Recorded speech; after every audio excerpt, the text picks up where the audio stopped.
Imagine you've finally retired. You're supposed to be relaxing, enjoying your hobbies, maybe even traveling to those places you always dreamed about. You've worked for decades, saved your money, and now it's your time. But instead of waking up peaceful and content, you're handling your adult children's bills, watching your hard-earned savings vanish month after month, and feeling more drained and stressed than when you were working full-time. Does this sound familiar? Are you nodding your head right now?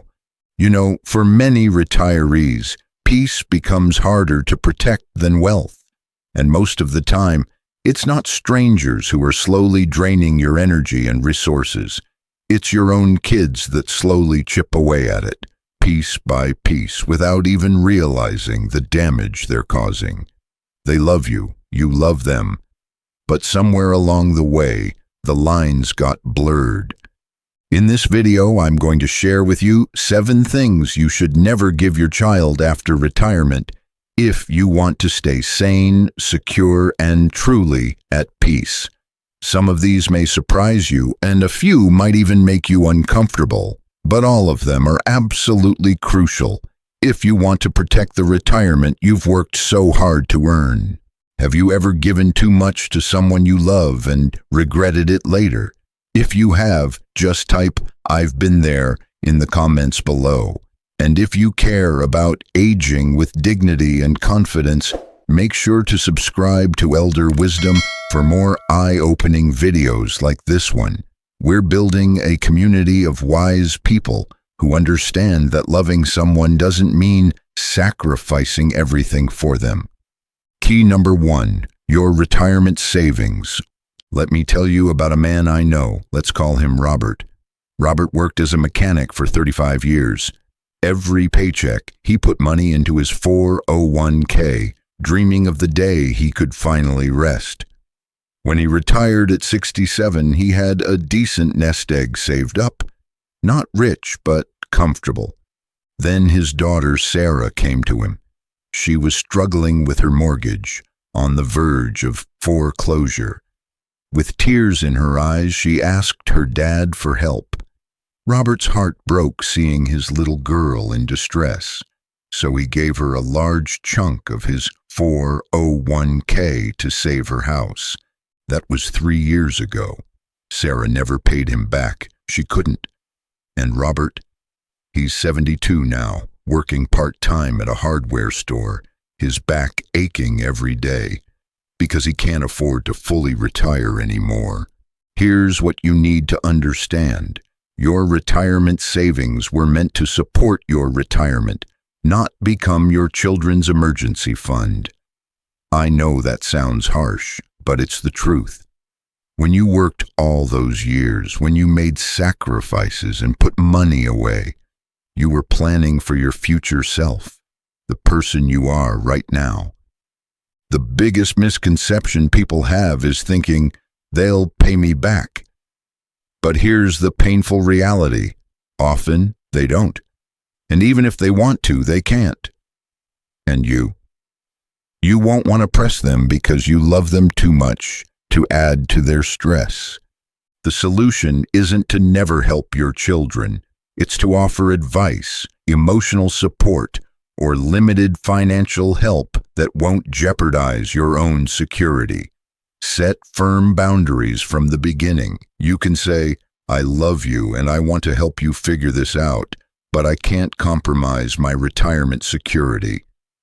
But it's not always about money. Sometimes it's about how much of your precious time you give away. Key 2. Full-time babysitting duties.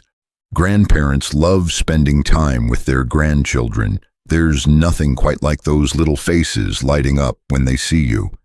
But there's a big difference between being a loving grandparent and becoming an unpaid full-time daycare service. I've met too many retirees who went from looking forward to leisurely mornings and quiet afternoons to managing a 40-hour-a-week unpaid job. They're getting up at 6 in the morning, packing lunches, dealing with tantrums, and collapsing into bed exhausted, just like when they were raising their own kids, except now they're 20 or 30 years older. One grandmother told me, "I raised my children and I thought I was done. Now I'm raising my grandchildren and I'm so tired I can barely think straight, but I can't say no because my daughter needs the help." You see, retirees need rest and freedom, not a second round of intensive parenting. Your body isn't the same as it was in your 30s. Your energy levels are different. And most importantly, this is supposed to be your time to finally live for yourself. The misconception here is thinking, well, it keeps me busy.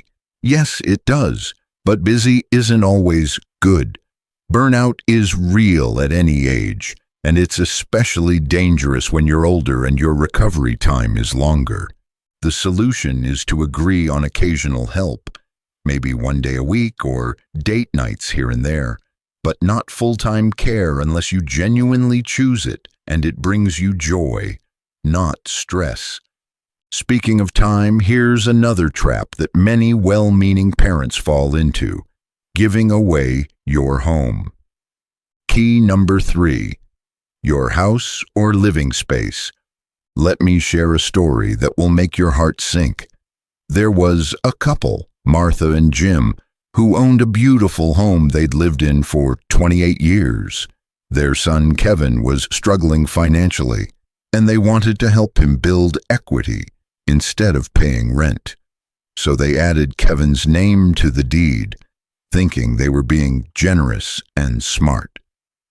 6 months later, Kevin moved his girlfriend into the house, into Martha and Jim's house. The girlfriend didn't like how Martha kept the kitchen, didn't appreciate Jim's workshop in the garage. Arguments started. The atmosphere became tense and uncomfortable. And when Martha and Jim tried to address it, Kevin said, "Well, it's my house too now." They found themselves feeling like guests in their own home, powerless and trapped in a situation they never could have imagined. Here's what you need to know. Transferring property too early, whether it's adding names to deeds or handing over entire homes, can lead to legal and emotional nightmares that will keep you up at night. The misconception is thinking it avoids probate, so it's smart planning.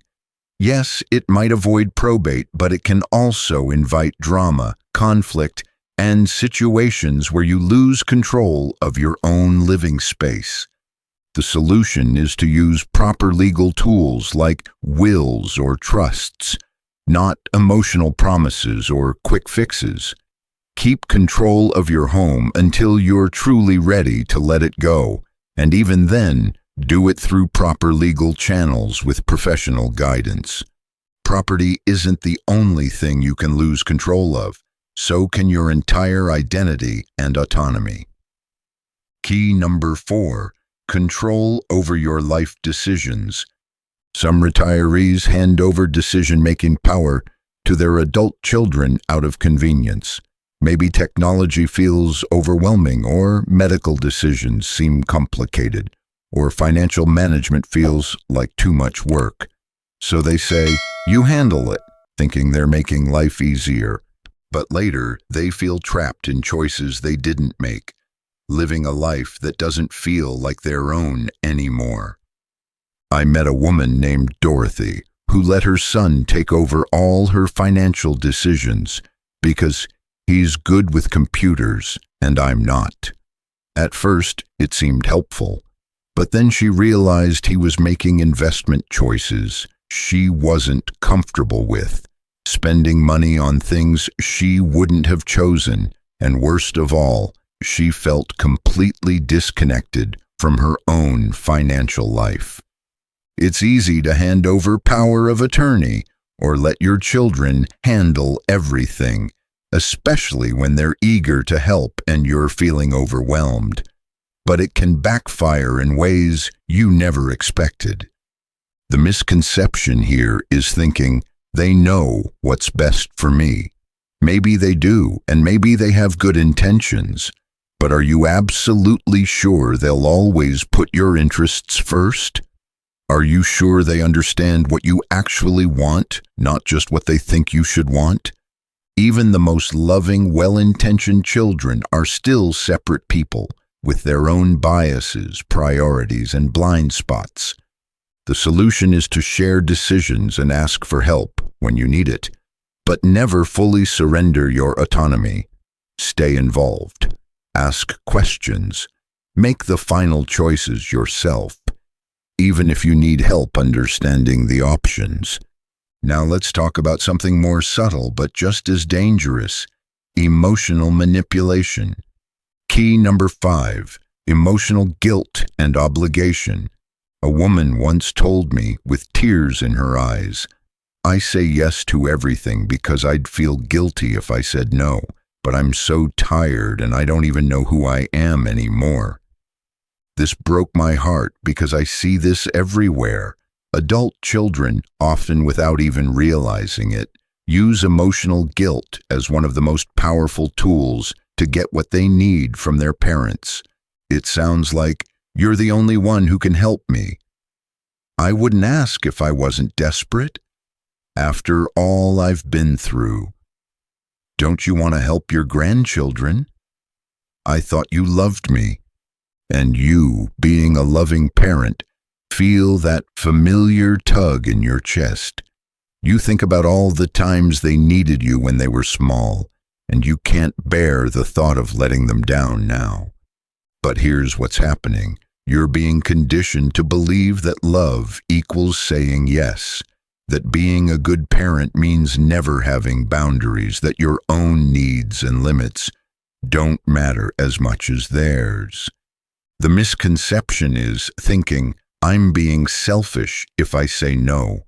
But that's completely backward. You're not being selfish. You're preserving your energy and your boundaries so you can continue to be a healthy, balanced person who has something genuine to offer.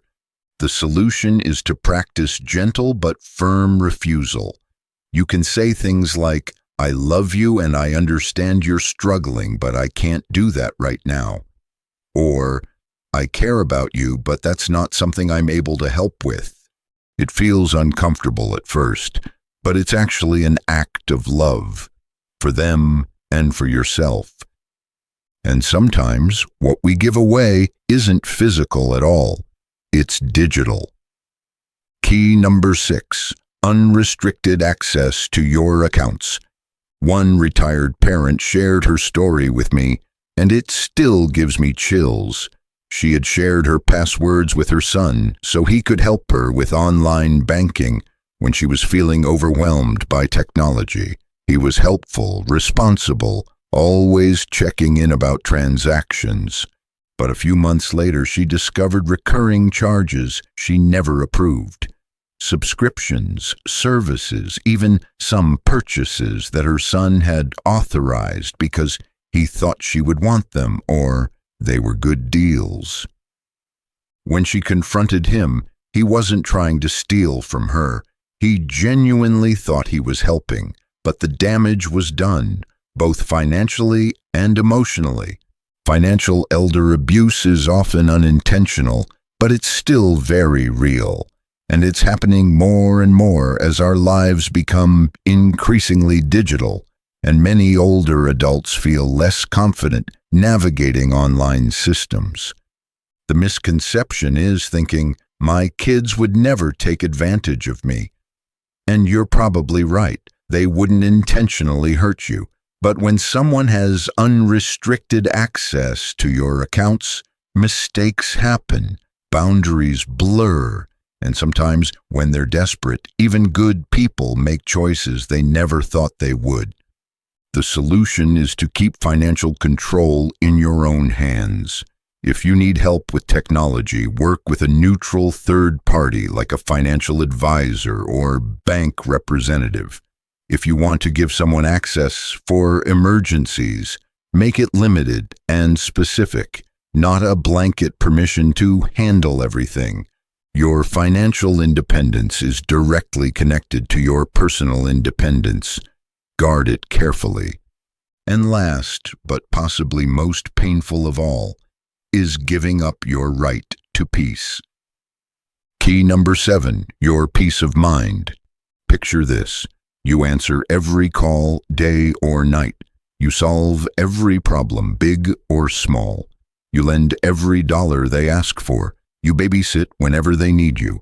You worry about their relationships, their jobs, their finances, their children. You lie awake at night thinking about their problems. And suddenly, you realize you're not living your own life anymore. You're living someone else's life.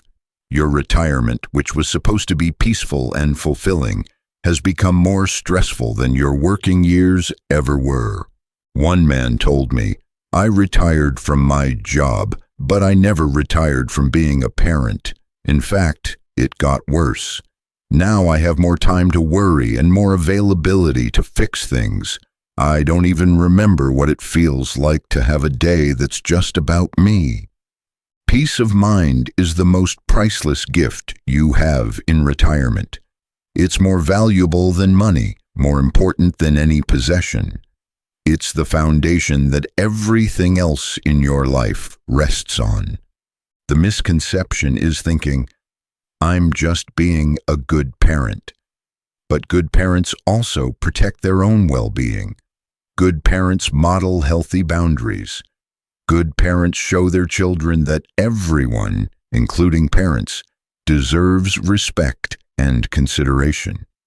The solution is to create a new identity for this chapter of your life, peaceful, empowered, and focused on your own growth and happiness. You can still love your children deeply while prioritizing your own mental and emotional health. Now, if all of this feels heavy, it is. These are hard truths that nobody wants to face, but you're not powerless here. It's hard to realize that sometimes protecting your peace means protecting yourself from the very people you love the most. The people you brought into this world, the people you sacrificed for, the people you would do anything for. Sometimes they're the ones who are unknowingly draining the life right out of you. This isn't your fault. You did what loving parents do. You gave everything you had. But somewhere along the way, the balance shifted. Your needs became invisible. Your boundaries became suggestions. Your retirement became everyone else's backup plan. But here's what I want you to understand. This isn't about pushing your children away. This isn't about becoming cold or selfish or uncaring. This is about teaching them boundaries and teaching yourself that you matter too. This is about honoring the life you've earned, the rest you've worked for, the peace you deserve. You spent decades putting everyone else first. You've earned the right to put yourself first sometimes. You've earned the right to say no. You've earned the right to live a life that feels like your own. Today, I want you to take one small step. Maybe it's saying not this time instead of automatically saying yes. Maybe it's revisiting your will or your financial arrangements. Maybe it's having an honest conversation about expectations and boundaries. Every boundary you draw is actually a gift to both you and them. Because when you protect your peace, you become a better parent, a better grandparent, and a better person. When you're not constantly stressed and depleted, you have more genuine love and wisdom to offer. When you model healthy boundaries, you teach your children how to have them too. You can have a retirement that's full of joy, rest, and meaning. You can wake up excited about your day instead of dreading the next crisis. You can love your family deeply while still loving yourself. All it takes is a little courage and the wisdom to say no with love. Let me recap the 7 things you should never give your child after retirement. Your retirement savings, the money you worked decades to save. Full-time babysitting duties, turning your retirement into unpaid labor. your home or property, giving away your security and independence. Total control over your life decisions, surrendering your autonomy. Emotional guilt and obligation, letting manipulation guide your choices. Unrestricted access to your accounts, compromising your financial safety, your peace of mind, the most precious thing you have in retirement. Which of these hit home for you? Have you ever given something to your adult children that you later realized cost you your peace? Have you found yourself in any of these situations, feeling trapped or taken advantage of, even though you know your children love you? Share your story in the comments below. Your experience could be exactly what someone else needs to hear to realize they're not alone in this struggle. Sometimes knowing that other people have walked this path and found their way back to peace is all the encouragement we need to start making changes. And if you want more heartfelt, honest insights like this to help you navigate retirement and family relationships with wisdom and dignity, make sure to hit that subscribe button. Elder Wisdom is here for you. We're building a community of people who understand that aging doesn't mean becoming invisible, and that retirement should be a time of peace, not constant stress. Remember, you are not responsible for solving every problem your adult children face. You are not required to sacrifice your security for their comfort. You are not obligated to give up your dreams so they can chase theirs. You matter. Your peace matters. Your retirement matters. Thank you for watching, for being here, and for taking the time to invest in your own well-being. Stay wise, stay peaceful, and remember, it's never too late to reclaim your boundaries and your joy. I'll see you in the next video.